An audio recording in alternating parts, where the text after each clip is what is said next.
হয় অসমৰ জ্যেষ্ঠ সাংবাদিক কোৰ্চ কাৰেণ্টৰ চিফ ৰিপৰ্টাৰ দেলৱাৰ হোসেন মজুমদাৰক যোৱাকালি পাণবজাৰ আৰক্ষী থানাৰ আৰক্ষীয়ে মাতি লৈ থানাত 8 ঘণ্টা বহাই ৰখাৰ পিছতে নিশা গ্ৰেপ্তাৰ কৰা হৈছিল। অতি দুৰ্ভাগ্যজনক আৰু গৰিহণা আমি এই কাৰ্যক সদৌ অসম সাংবাদিক মঞ্চই তীব্ৰ ভাষাৰে গৰিহণা আৰু নিন্দা জনাইছে।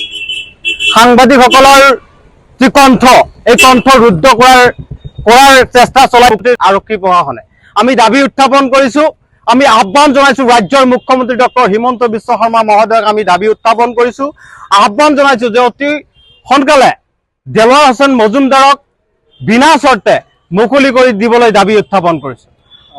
পৰিয়ালবৰ্গই অভিযোগ উত্থাপন কৰিছে যে তেখেতক 8 ঘণ্টা বহাই ৰাখি যিটো হাৰাশাস্তি কৰিলে, এতিয়া বিভিন্ন গোচৰ ৰুজু কৰি তেখেতক জেল হাজতে প্ৰেৰণ কৰাৰ এক প্ৰয়াস চলাইছে, কি ক'ব?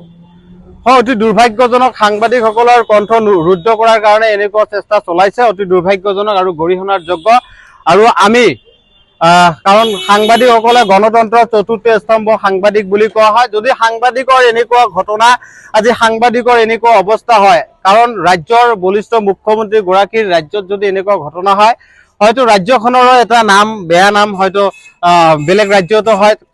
তাৰ বাবে আমি আহ্বান জনাইছোঁ মুখ্যমন্ত্ৰী গৰাকীক এই বিষয়বস্তুটোলৈ যাতে সঠিক তদন্ত কৰি অতি বিনা চৰ্তে মুকলি কৰি দিবলৈ আমি দাবী উত্থাপন কৰিছোঁ। আৰু নিশা যি ঘটনা হ'ল, তেওঁৰ দেলৱাৰ হোসেন মজুমদাৰৰ পত্নীক যি চুগাৰ আছিলে, নিশা থানাত প্ৰৱেশ কৰাতো বাধা প্ৰদান কৰিছিলে আৰক্ষীয়ে। আৰু যিটো চুগাৰ পেচেণ্ট আছিলে দেলৱাৰ হোসেন মজুমদাৰ, আৰু মেডিচিন আছিলে, মেডিচিনৰ যি মেডিচিন যোগান ধৰিব হোৱা নাছিলে, অতি দুৰ্ভাগ্যজনক।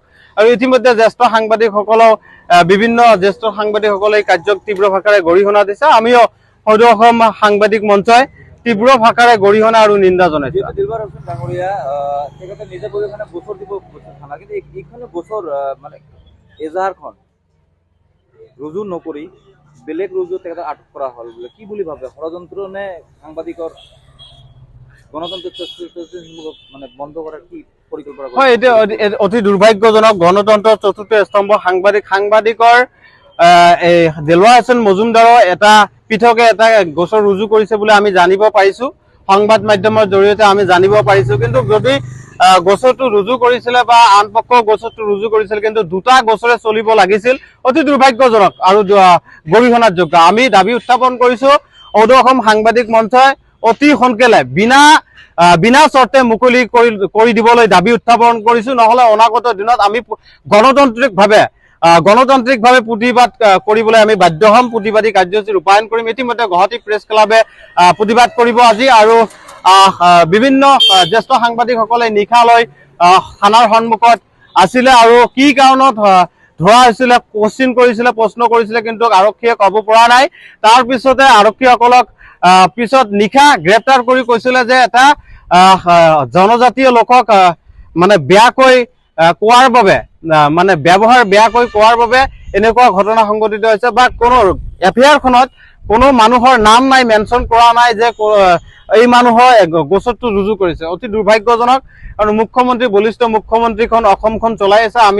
আমাৰ বিশ্বাস আছে মুখ্যমন্ত্ৰী গৰাকীয়ে বিনা চৰ্তে এই জ্যেষ্ঠ সাংবাদিক তথা গুৱাহাটী প্ৰেছ ক্লাবৰ সহকাৰী সম্পাদক দেলৱাৰ হোসেন মজুমদাৰক মুকলি কৰি দিবলৈ আমি আহ্বান জনাইছোঁ। দেলৱাৰ হোসেনৰ পত্নী এটা অভিযোগ উত্থাপন কৰিছে যে তেখেতৰ যি ভিডিঅ' ফুটেজ আছে মোবাইলত, এইখিনি ডিলিট কৰা হৈছে। আচলতে এইখিনিলৈ কিবা আপোনালোকে কিবা পাইছে নেকি? আমি ইতিমধ্যে এইবোৰ তথ্য পোৱা নাই। আমি শুনিছোঁ, সংবাদ মাধ্যমৰ জৰিয়তে আমি শুনিছোঁ যে মোবাইলত যিবোৰ বস্তু আছিলে এইবোৰ ডিলিট কৰিবলৈ হেঁচা প্ৰয়োগ কৰিছিলে। কিন্তু অতি দুৰ্ভাগ্যজনক, ব্যক্তিগত বস্তু থাকিব পাৰে, কিন্তু ব্যক্তিগত বস্তু থকাৰ কাৰণে যে এজন সাংবাদিকৰ মোবাইল লৈ ভিডিঅ' এনেকুৱা কৰিব, অতি দুৰ্ভাগ্যজনক আৰু গৰিহণাযোগ্য। এজন সাংবাদিকৰ কণ্ঠ ৰোধ কৰাৰ প্ৰচেষ্টা চলাইছে। এই কাৰ্যক আমি তীব্ৰ ভাষাৰে গৰিহণা দিছোঁ আৰু দাবী উত্থাপন কৰিছোঁ, বিনা চৰ্তে মুকলি কৰি দিবলৈ আমি দাবী উত্থাপন কৰিছোঁ। লগতে ৰাজ্যৰ মুখ্যমন্ত্ৰী ডক্টৰ হিমন্ত বিশ্ব শৰ্মা মহোদয়ক আমি দাবী উত্থাপন কৰিছোঁ যে অতি পলমে বিনা চৰ্তে এই সাংবাদিক গৰাকীক মুকলি কৰি দিবলৈ দাবী উত্থাপন কৰিছোঁ। নহ'লে অনাগত দিনত আমি সদৌ অসম সাংবাদিক মঞ্চই গণতান্ত্ৰিকভাৱে প্ৰতিবাদ কৰিবলৈ আমি বাধ্য হ'ম।